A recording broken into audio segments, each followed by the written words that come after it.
Hi, my name is Harry Dean Hudson, and I would like to welcome you to the very first episode of my new podcast called Probably Designed. This is a podcast about randomness and chance and how design and designers interact with randomness and chance. I'm pretty excited for what I've got set up for you for the season. Lots of really great folks I've interviewed, and I think it's going to be really exciting. For the first episode, I had a conversation with Ezra Szanton. Ezra is a game designer and developer, one half of Rebel Jester Studios, and his recent work includes design contribution to Mr. Magpie's Harmless card game. I spoke with Ezra in June.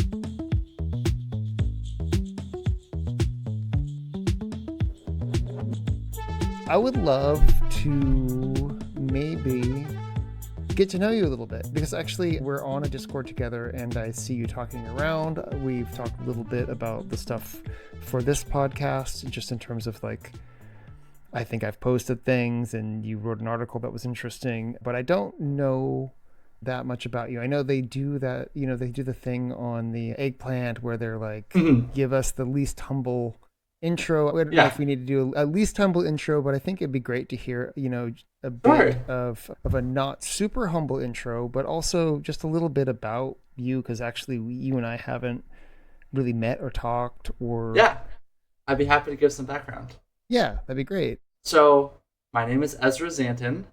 I have been making games for about 6 years, and 3-ish of those years have been professionally making games. My formal training is in computer science. That's what I went to school for. But my true love is game design. Love coming up with rules and goals and all that stuff that goes with game design. So I've been sort of floating around doing different mixes of programming and game design. I started a company with my friend Fergus. We make short, weird horror games. We released a game called To the Flame a while ago, and we're working on releasing one called Be Honest, which is a horror personality quiz.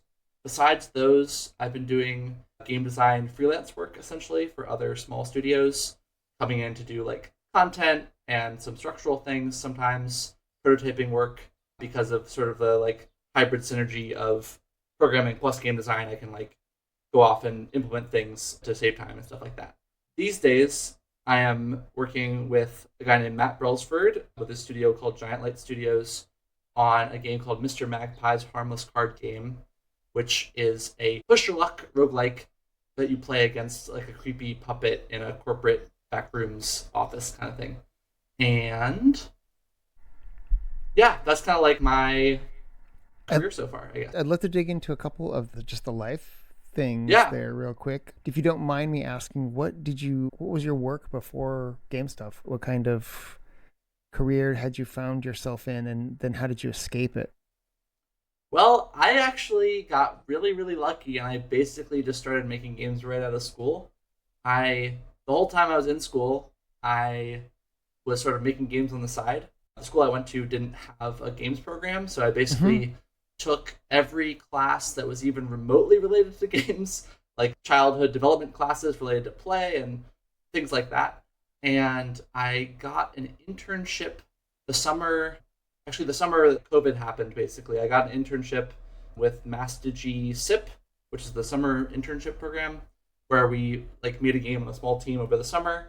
And then an alumni of that hired me to work at a studio called Petrichor, which was really lovely to work there. And I worked there for a year. I basically took a gap year while COVID was happening because I was like, school seems really chaotic right now. I'm just going to do some work. I worked on XR projects and museum kiosks and stuff like that. Interesting. And then I went back to school, finished up my degree. I was making games on the side during all of that. And then when I got out of school, I worked for a guy named Achiro Lam, who's a super talented game developer who's been making games for a super long time. and he hired me to do his marketing basically for the games he was about to release. So I got some perspective that way and was sort of paying the bills. That was sort of my day job while I was like working on To the Flame, which was our studio's first game. Mhm. And then I basically just met enough people that I was telling about what I was doing that I was able to sort of start doing this like freelance thing and getting work that way. And that's where I am now. And so with the freelance thing, do you have to spend a lot of time out there hustling, or is this mostly it's mostly coming through contacts, or it's just work from folks you know on projects you're already chatting to people about, or are you out there pounding the pavement in order to make it work?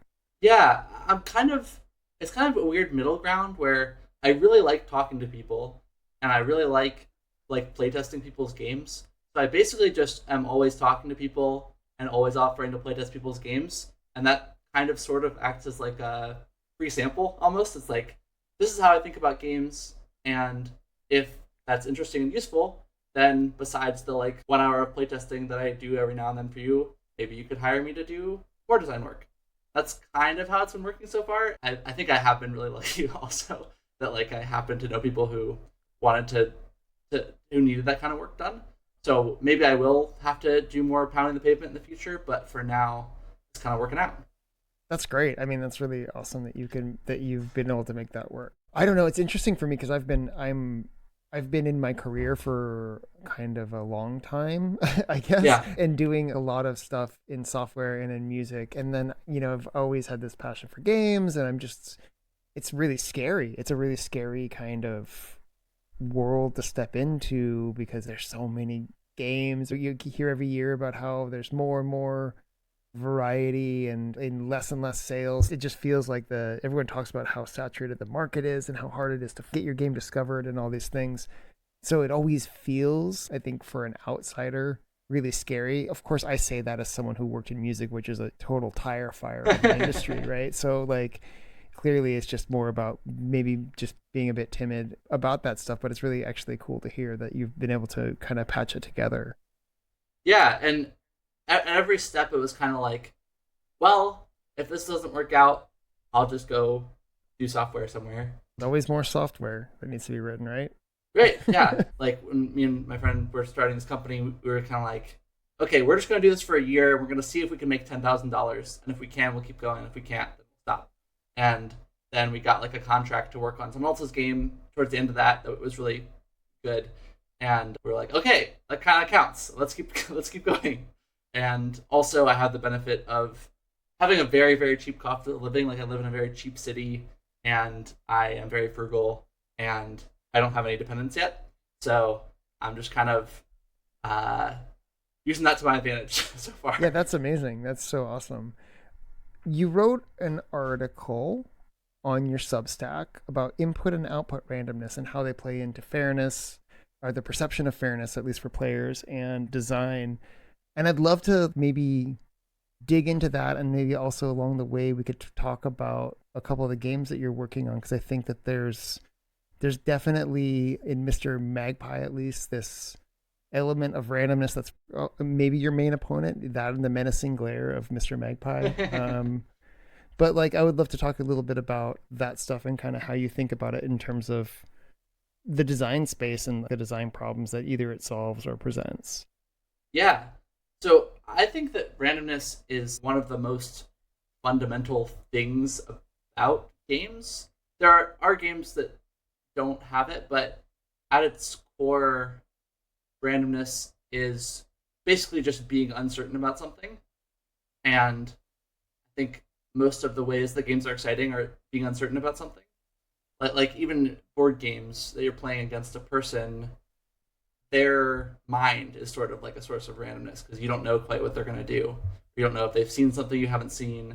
Opponent uncertainty, or this kind of this different, like it's an information asymmetry or kind of a uncertainty around the strategies of your opponent, or Yeah, like rock paper scissors is the perfect example of that. Yeah, so I think single player games in general are sort of a weird offshoot of games. Like it kind of sort of comes out of solitaire games. Maybe I shouldn't speak with too much certainty about this. I'm kind of half remembering something, but like I believe that a lot of solitaire games sort of came out of fortune telling almost, where it's like let me see if I have good luck. Let me see if I can complete this solitaire today.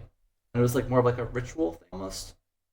Anyway, randomness is very fundamental. I think about it a lot. You mentioned input and output randomness, which I'd like to just define here for anyone listening who hasn't heard the terms before. Basically, there's this observation that in games, you're doing stuff, and then the game is doing stuff in response to that. And if you do something, and then what's going to happen as a result of that is unclear based on some random operation. So, for instance, Risk is a classic example of this. It's a board game where you have these armies on a map and you're attacking each other. But whenever you attack somebody, you have to roll dice to see if you succeeded or not. And that's like pure output randomness where you make a decision, but you don't know what the result of that decision is going to be until after some random thing. The flip side of that is input randomness, which is a lot more common, especially these days in games. And it's like some random thing happens and then you react to it. So drawing a hand of cards in a card game is this very random thing, decks of cards, classic randomizer. But once you draw the cards, you pretty much know what they're going to do. And so you can plan and be fairly certain, depending on the game, that when you play a card, it's going to do 2 damage or whatever the card says. And it all gets really complicated and muddy because there's this really great article that Isaac Shalev wrote about input and output randomness where he points out rightly that they kind of bleed into each other and they're kind of cyclical, where your output randomness of the previous turn is essentially input randomness for the next turn. And so he recommends calling them like clockwise and counterclockwise randomness, which I don't love as terms to actually use because I find it confusing which one is which. I like input and output because it's like really clear which thing it's talking about. But I think it's good to keep in mind that they are very cyclical, and oftentimes when there's a game that has input randomness, once you get to a certain level of playing it, you are kind of playing it as if it has output randomness because you're thinking ahead a couple of steps. And you're thinking, okay, if I do this, then what are the odds I draw another card that'll help me with that or whatever. But it's kind of more accessible to get into. Like, input randomness feels a lot more fair. Because you get to make decisions based on it, right? I mean, that's the thing is that it's almost like pre and post randomness might be a way to describe it, where one is pre-decision and the other one is post-decision. Yes. And like from my perspective, the classic example of output randomness in games actually is like, it's like D&D, right? And it's there to simulate the fact that life isn't 100% certain. Like you try to do something and it may or may not succeed. And if you're playing something like D&D where you could just decide anything you want, if there wasn't some sort of gate on that, something to keep it from happening, then your game gets really weird really fast, really boring really fast. And if everyone's just like, I'm in a spaceship or whatever. So it's like, I feel like that's kind of a classic example where it's like a skill test, or we need to mix this up to make it less certain, which is post-decision, that kind of randomness. Then there's this pre-decision randomness, which I've always kind of called variance, I guess. There's a great Richard Garfield article about variance. You have a strategy, you choose the cards that go in the deck, but then you shuffle the deck, and what you draw is just this input randomness. Once you have the cards in your hands, you know what you want to do with them, or there might be an optimal set of decisions that you can make, and it's a skill issue of whether or not you make those decisions optimally, but the randomness happens before you draw the card. Right.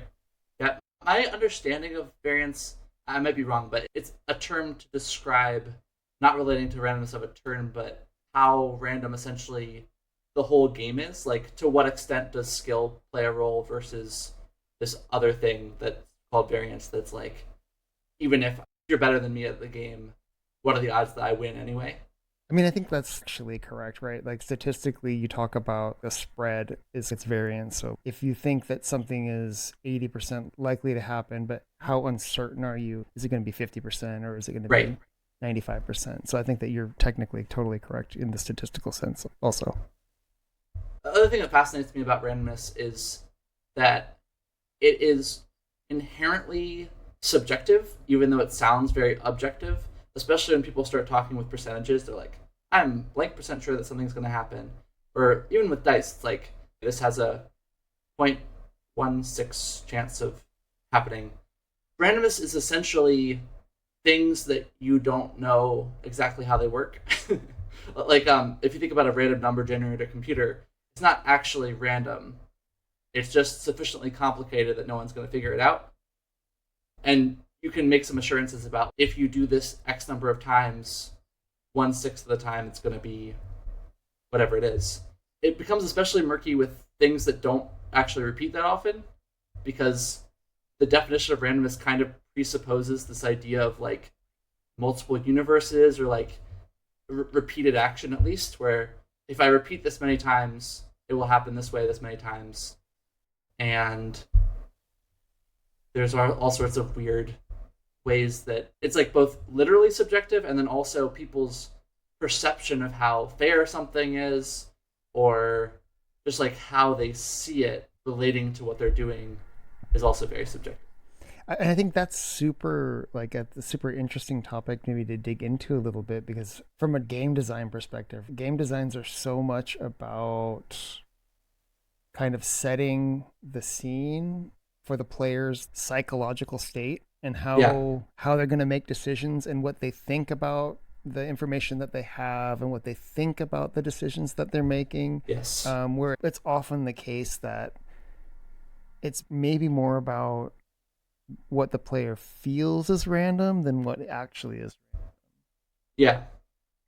Yeah, and like one just really clear example of that I ran into recently is if you have something that is random in your game. Let's say, you enter a room and it says either like A, B, or C.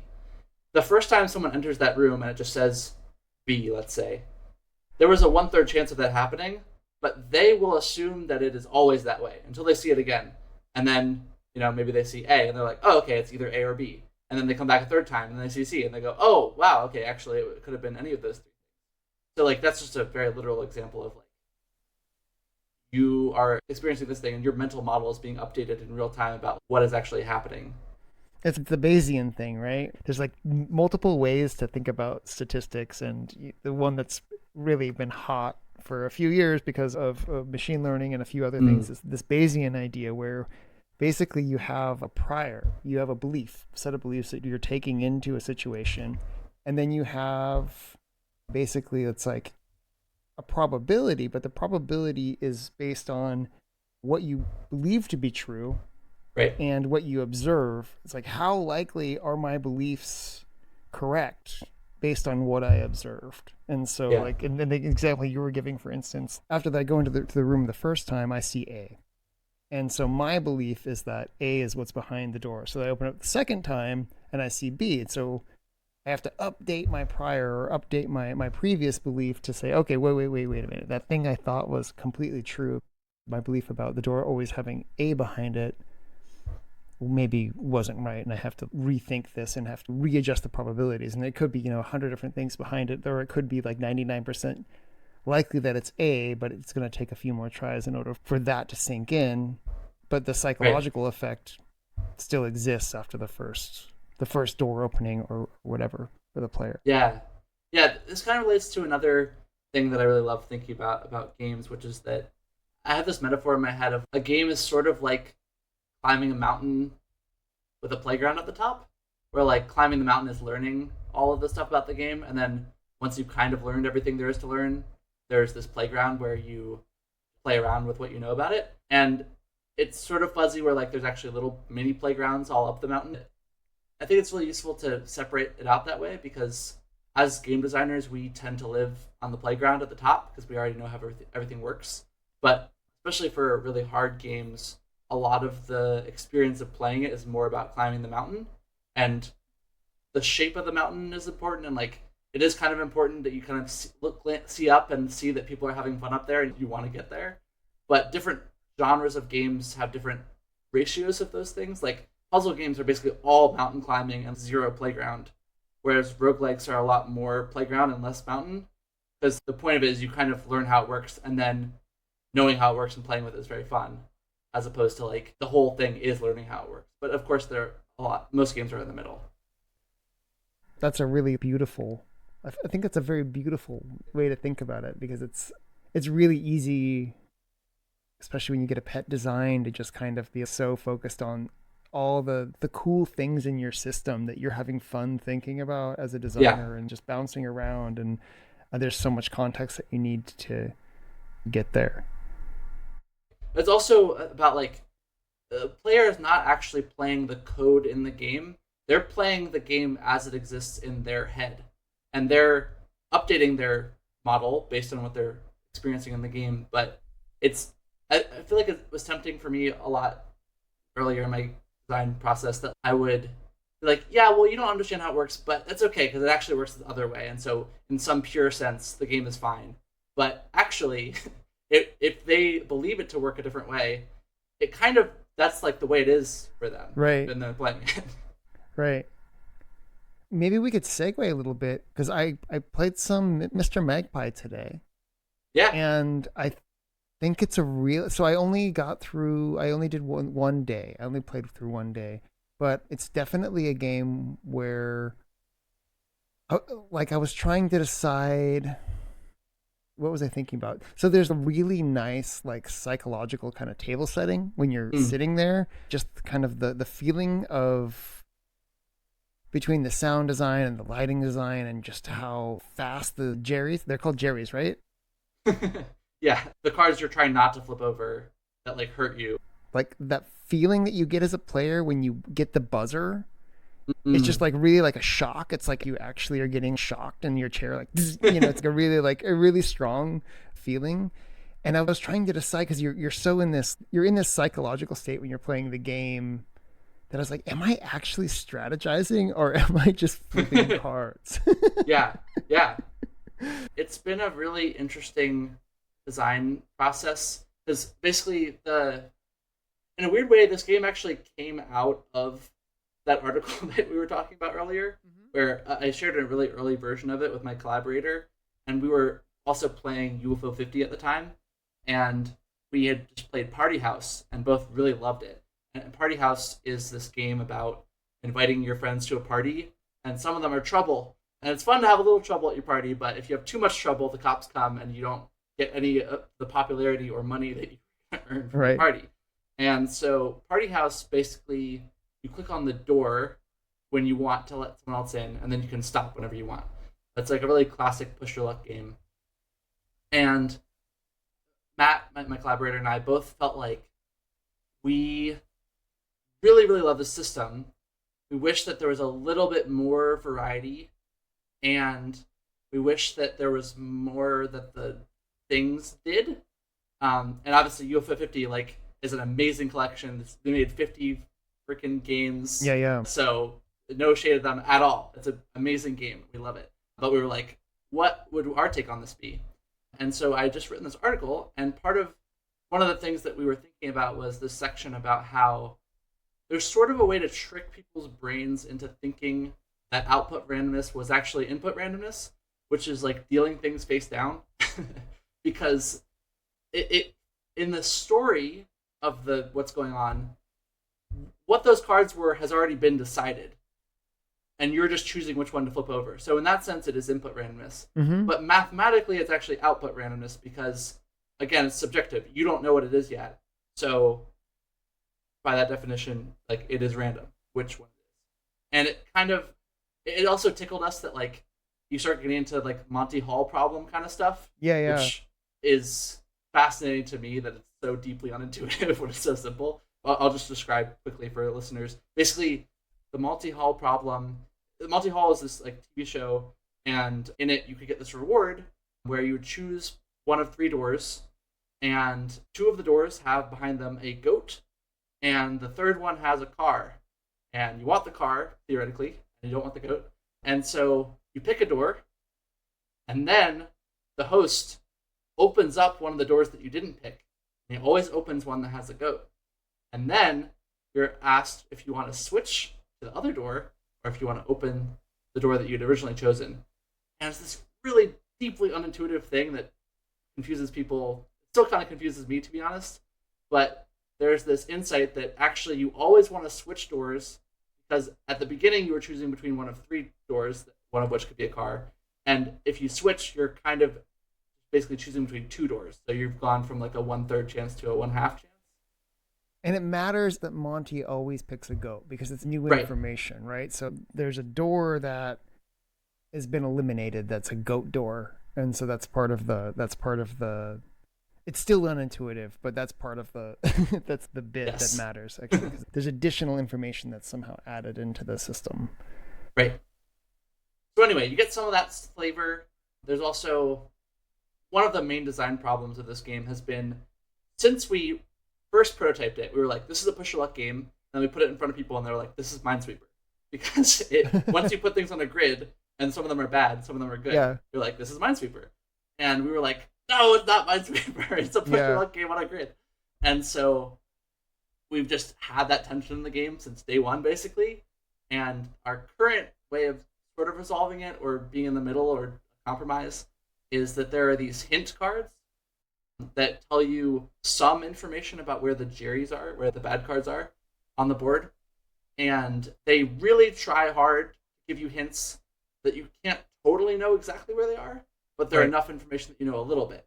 So the goal is that it informs your push or luck decision, and if you're using the hints to your advantage, you are able to like push your luck farther with more success more of the time. But you never know like exactly where they are. Like you wouldn't.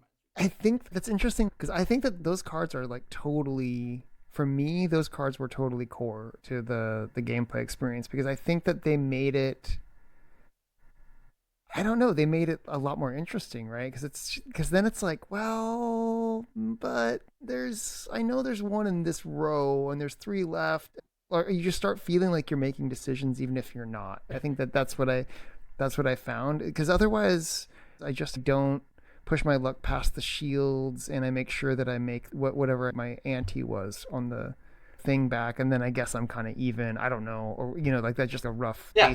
basic strategy or whatever. But with the cards, then I'm like, well, I know that there's one in the corner, and I already saw two, so I think I'm gonna, I think I'm gonna go for one of these corners. It's just like it's a whole different. It might just be like bad ideas that I'm getting from the from the cards. No, it's good ideas because you're recognizing that you maybe have an edge over just picking. And if you have enough of an edge, then it might be good to push your luck more than you would otherwise.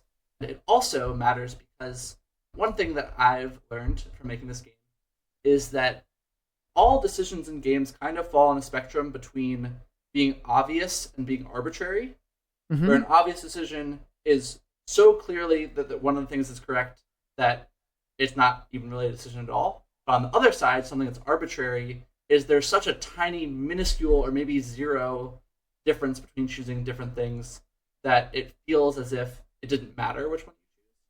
And I've learned people will tolerate obvious decisions and they hate arbitrary decisions because it feels like you made me do something that didn't matter. Yeah, interesting. Or you get punished for just playing somehow, right? Yeah. Which is like that output randomness in some sort of way. It's just okay. Like I have to pick one, and then I got buzzed. Right, but it's not just the output randomness because Yeah. Party House has output randomness and it doesn't feel that way because it's focusing you on the part of the decision that actually does matter, which is do you flip another one or not? Which our game also has, and that kind of was the decision. Like, okay, well, do you flip another one or not? But by making a player also decide which card to flip, when there wasn't really a reason to flip one or the other, that's when it got into arbitrary territory where players felt bad about it. Interesting.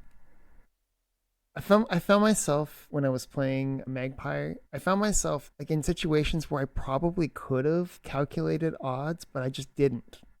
Yeah. Where I was just like, no, I'm just gonna grab one.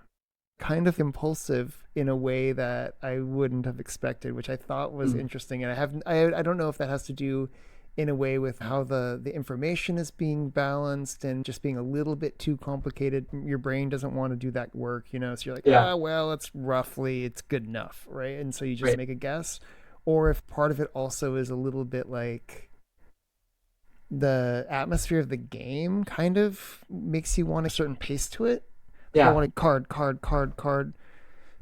pause, card. I don't know if that has to do with just the mood lighting or the psychological effect of music or something, but I feel like there's a little bit of a mood setting with that actually influences how willing I was to just kind of like freewheel it rather than calculate some of this stuff.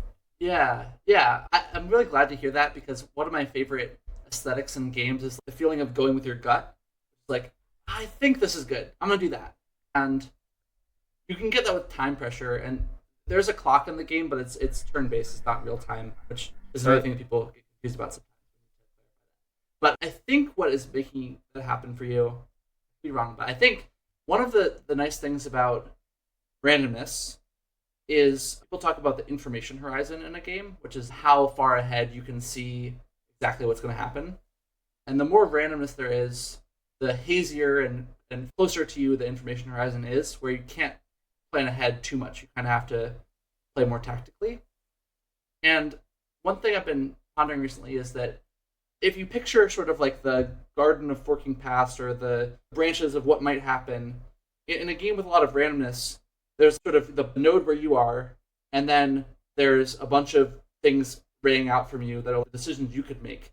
And then the next tier above that is like, okay, then what's the random thing that's going to happen? And then you just get into this very wide space. So taking chess as an example, chess is like a classic no randomness game. Some people actually argue it does have randomness in the form of some place past where you or your opponent could see, but that's beside the point. Basically, what I'm trying to say is, in chess, it also, the choices array out very quickly, but the experience of playing chess is, I'm thinking about what I'm going to do, and then I'm thinking about what you're going to do in response to that, and then I'm thinking about what I'm going to do in response to what you did in response to me, and you're kind of like walking down this tree of optimal decisions, and if you do that really well, your information horizon can be very long. You can plan lots of turns ahead. And you're really rewarded for doing that. That's what you need to do to succeed in that kind of game. But in a game with a lot of randomness, there still are those trees that you can think down if you want to. You can think, okay, what am I going to do? And then what are all the options of what the game could do? And then, okay, after all those options, what are all the things that I could do? But it just becomes a lot hazier, a lot faster. And also the rewards are diminishing very quickly, where it doesn't really feel worth it to calculate that in the same way it does for chess. So I think that's one of the things that randomness really gets you, is it makes it feel more okay to make gut decisions.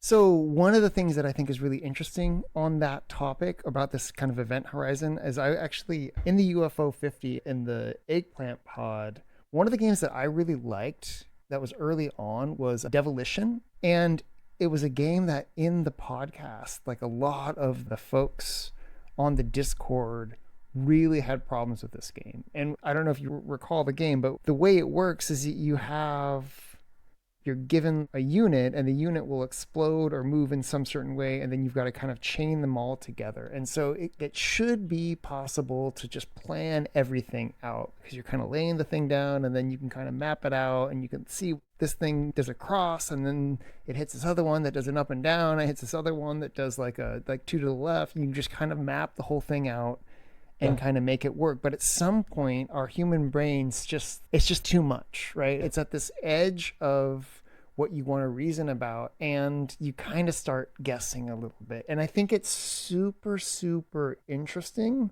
because it's like there's this edge of where you're able to totally plan and where it just becomes fuzzy because it's just a bit too much for our brains. Yeah.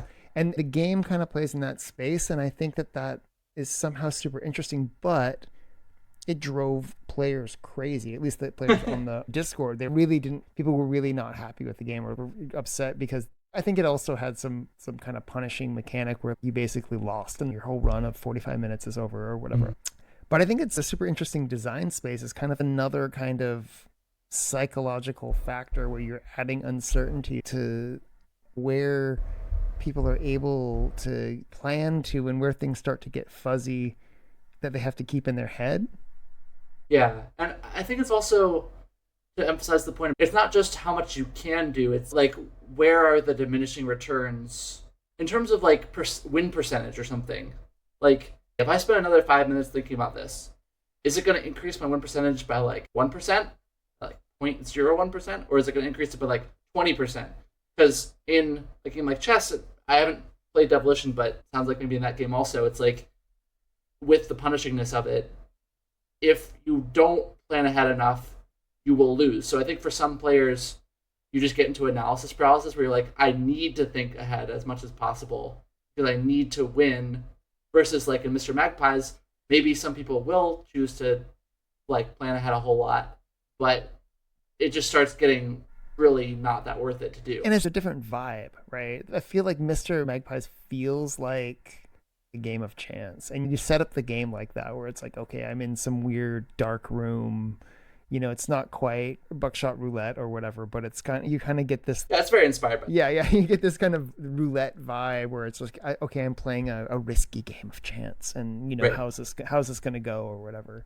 Yeah, it's funny because I have this pet design or this pet idea that I was trying to work on as a board game or whatever, but it's about this planning horizon and really just pushing it with people. And I was playing with it with a last in first out. So it's like you get the cards, but then the first thing when you put a card on top, every time you play another card, it's going to be executed in backwards order. So it's like program movement, but it's in backwards order. And I think for some people, it's just not their game. It's absolutely, they don't want to be thinking backwards and feeling like, it's just like outside of the thing. But then for some people, it's just the right brain feel. And so I don't know. It's an interesting space. I don't know if I've got much else to say about it other than I think it's really cool to kind of play around in that area. Yeah, definitely. I think that one aspect of people's taste that is has a wide range of what different people like and what different people don't like is how much people are happy doing the sort of quote unquote search thing, like how much people want to be searching through this space. It can be kind of a relaxing thing for a lot of people. And I appreciate that sometimes. Sometimes I play Sudoku, and Sudoku can feel like that a little bit, where you're like kind of looking ahead to see, oh, if this number is here, then what else would be true, and things like that. But in games, I often find it really frustrating when I feel like the game is telling me you should spend a long time thinking about this because I can't help but then do that. And then I get annoyed with spending so long on something. Dwarf Romantic is a game that I really, really wanted to love, and I really appreciate it, and I think it's gorgeous. But that feeling of the board gets so big, and there is probably some perfect spot on the board for this tile to go. I just don't want to look for it. But if I do look for it, I'll be rewarded, but I'll be frustrated that I spent 10 minutes doing that. And if I don't look for it, then I'll feel bad that there was something better I could have done. Did you play the physical version or the digital version? The digital version. I think I would recommend trying the physical version if you get a chance, because for some reason it feels better in that it's got a little bit less of this async sprawling thing, and it feels more like a cooperative puzzle that you're playing with another person. And the board doesn't get as big, or it doesn't get nearly as big, so the search space is actually more reasonable. You know, there's 3 things you're looking for, and it's really interesting because it was a digital game first, but I think that the board game translates better, or it just comes off as a better game, which is interesting. That's really interesting. What's your favorite super high variance game? Do you ever play, gosh, there's this game that I love playing, like Hot Dice. Do you know Hot Dice? I have not played that. I think it's got another name like Knipple or something, the Kniffle or something like this. I'm not sure, but it's like basically you roll dice and like Yahtzee, basically. Yeah. I really like a lot of classic board games like Backgammon and Mahjong are both really fun, and they both have a huge amount of output randomness. They also kind of, they're more in the middle where it's like there is the thing of like the previous turn bleeding into the next turn. But those are both really fun. The video games, I love all the roguelikes, basically. I really enjoyed Luck Be Landlord recently, and I reference Slay the Spire all the time, and it has a fair bit of randomness. It's more on the input side, but still, I'm probably missing some, but those are the ones that come to mind. With regard to, like, this is just a fun question, like the roguelike genre, I know there's a lot of opinions about it. My take has kind of been, and so I'm old enough to have played Rogue in a basement on an old 386 or 486 computer or whatever, and so I always associated Rogue with, it's like D&D random encounters. So it had this like this role playing game combat sort of thing, which is always an association that I'm in. So I fall more in the camp that I don't actually care, but if I was to, have a fist fight over it, I would probably be like more like a traditional roguelike sort of person. But One of the things that I think roguelikes as a genre are is that they're really a lot like board games. It's like single player Yes, board games, and that's kind of the pocket where I think it's like totally agree. that's the space. And I almost wish they were called. I wish they were called board games, I kind of. 1000% agree with you. It's just a marketing term in terms of why it's called that for historical reasons, but I totally agree with you. It's like saying it's like if we had some term for a game that has levels. Like if we call them all like Meat Boy likes or something. Right. Or if everything that had levels was a Sokoban or something like that. And Right. some people were like, no, Sokoban's only when you push boxes around. But it's yeah, I don't feel very attached to like the classic roguelike stuff. I basically just use the term because that's what has fallen into, but I agree it's not very precise. What I really mean when I say roguelikes are games where you have to master the systems and not the content, and where the goal is to like win and win consistently. And I totally agree with you that they're very similar to board games in that way, where it's like, yes, when I'm playing against another person in a board game, the process of playing that is like learning the rules and the strategies and everything, leveling up as a player, and to try to beat more and better opponents more often. And that's the same feeling I get with modern sort of roguelike games. Totally. I'm glad to hear that.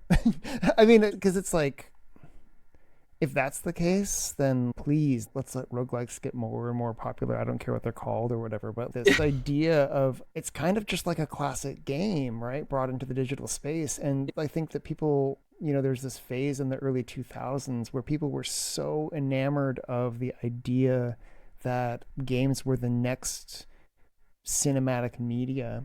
It was like a whole bunch of people trying to make movies in a digital format, making Yeah. interactive movies, and those games were really bad. They were like really not fun.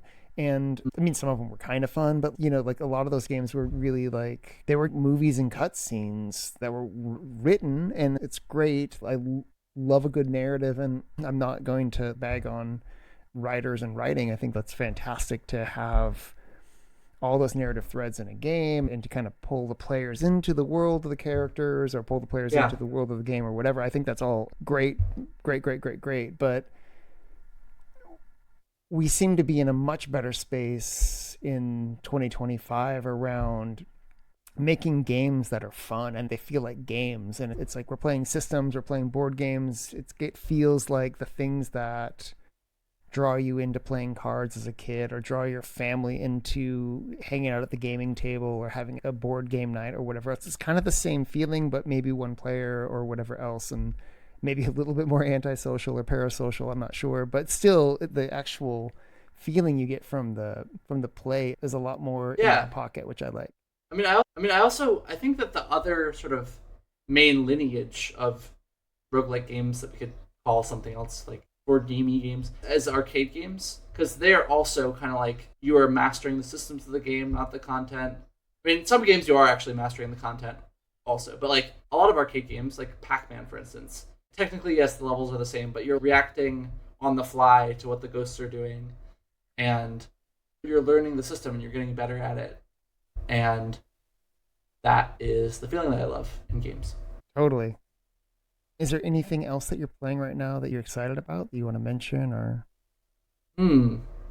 That's a great question. I haven't been playing too many video games recently, which is kind of sad, but that's how it is. Actually, the other day I was just going on itch and playing all of the most popular roguelike games. I was like, Mm-hmm. let's just see what Mr. Magpie is sort of neighbors with.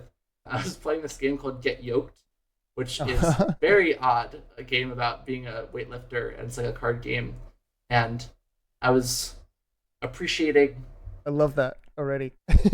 Yeah, yeah. I think it does a couple of really interesting things. One of them is that your actions are reflected in a physical, like it's kind of half character creator, half game, where like every action you do like buffs one of your muscles until you're this like horribly demented looking person. And then it also has a lot of really complex stuff that it basically explains with weightlifting metaphors. Like each muscle can be fatigued, and then if you use it too much, it gets injured, and you can't exercise that the next turn. So for a game that looks, and to be fair, is like very memey, it also is Mm-hmm. like surprisingly deep, and I enjoyed playing that the other day. Oh, that's cool. Yeah. Yeah, it's been a minute since I've kind of dug into random itch games. Like, there's just Yeah. so much on there. It's really hard to dig through and find stuff. Yeah, Dragon Sweeper is also another game that we played actually right after we made the first prototype for Mr. Magpie, but it is very in a similar space where it's a Minesweeper like game where instead of just mines, there are monsters, and the monsters have different attack values. And so the numbers you're seeing are not just how many mines are adjacent to you, like the sum of all of the monsters next to it. So there's Uh-huh. all this really interesting deduction you can do, and sort of fuzzy deduction almost, where you're like, okay, I'm pretty sure that this is safe, but I'm not totally sure. And then the other really cool thing about it is that talking about like the mountain and the playground, it has some really interesting mountain sections of like you get to learn all these rules about the way that the numbers are allowed to spawn because every number is a different type of monster. Uh-huh. Um, and I won't spoil them because a lot of the fun is figuring them out. But when you die, you get to look at the board and see like, oh, these monsters only spawn in this way, or oh, when this monster is looking in this direction, it means something.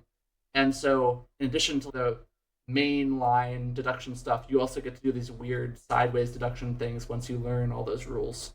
That game is really fun. Oh, that's Dragon awesome. Sweeper. Yeah. Dragon Sweeper. I'll definitely look at that. So I think that's probably it for us on time. I want to thank you again for coming by. It's been super awesome to have you on the first podcast. And I want to remind everyone who's listening to check out Mr. Magpie's Harmless card game. I also want to thank Alex Epton for providing the ripping track for the background music, and give a shout out to the Ludo Cult Discord, which is where this all kind of came together. Thanks, Ezra, for being here. Thank you. It was great.